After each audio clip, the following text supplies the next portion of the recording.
पंतप्रधान हे देशाचे असतात, ते कुठल्या पक्षाचे नसतात. त्यांना भेटायला जाणं यामध्ये काही वावगं आहे असं मला वाटत नाही. मी देखील मुख्यमंत्री आहे. अनेक विरोधी पक्षाचे लोक मला भेटत असतात, त्यांची कामं सांगत असतात. त्यामुळे मला असं वाटतं की कुठल्याही वेगळ्या दृष्टीने याच्याकडे पाहण्याचं कारण नाही आहे. ते त्या ठिकाणी गेले आहेत, ही अतिशय किंवा जाणार असतील तर अतिशय चांगली गोष्ट. बिलांना समर्थन देण्याची तयारी आहे का? काही संभाजीनगरमध्ये येत आहे, सगळे नेते पण आंदोलनाचे नेतृत्व हे संभाजीनगरमध्ये येत आहे. 14 तारखेला तिरंगा रॅली संभाजीनगरला आपली पण होते, आपण स्वतः नेतृत्व करताय. असं आहे की संपूर्ण महाराष्ट्रामध्ये तिरंगा रॅली होत आहेत, देशात तिरंगा रॅली होत आहेत.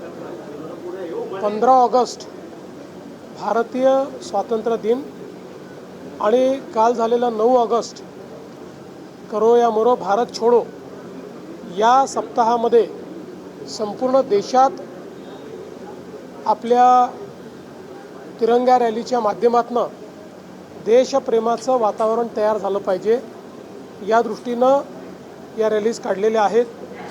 आज मुंबईच्या रॅलीमध्ये मी जाणार आहे, उद्या पुण्याच्या रॅलीत जाणार आहे आणि 14 तारखेला छत्रपती संभाजीनगरच्या रॅलीत मी जाणार आहे. पालकमंत्री आहात तुम्ही, तिथे 3 विद्यार्थ्यांचा खासगी आश्रमशाळेत मृत्यू झालेला आहे, चौकशी केली जाईल का? गंभीर प्रकरण आहे. सर्पदंशाने मृत्यू झालेला आहे अशी बातमी मलाही मिळालेली आहे. या संदर्भात अधिकची माहिती मी मागितलेली.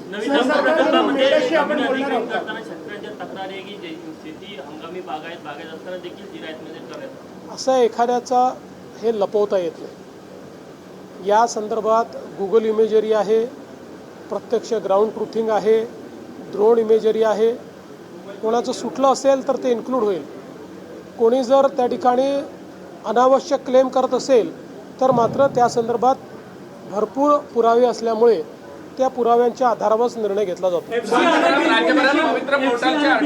काफी हंगामा हो रहा है, कांग्रेस ने उसे एंटी क्रिश्चियन बताया.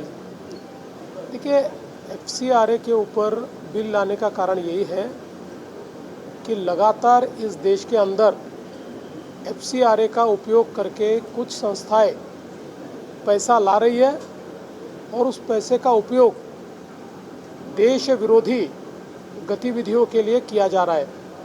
जो अच्छा काम करते हैं उनके लिए इस बिल में कोई अड़चन नहीं है, कोई तकलीफ नहीं है. FCRA की प्रोविज़न भी रहने वाली है. जो हिसाब देंगे उनके लिए उनका लाइसेंस भी रहने वाला है.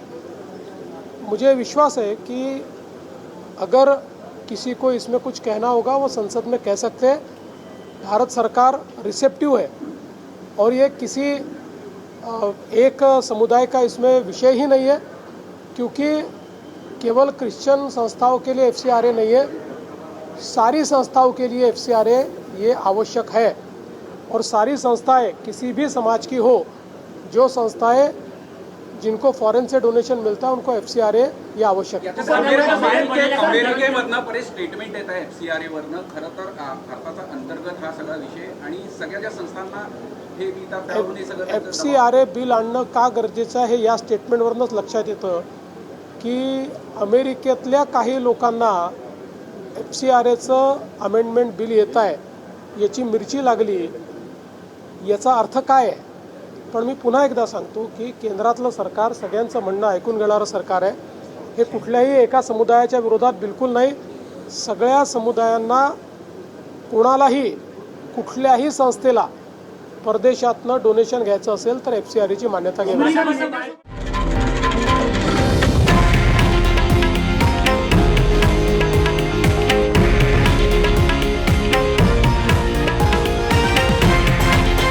हे आहे देशातील नंबर 1 न्यूज नेटवर्क आणि आपण पाहत आहात TV9 मराठी, एकमेव.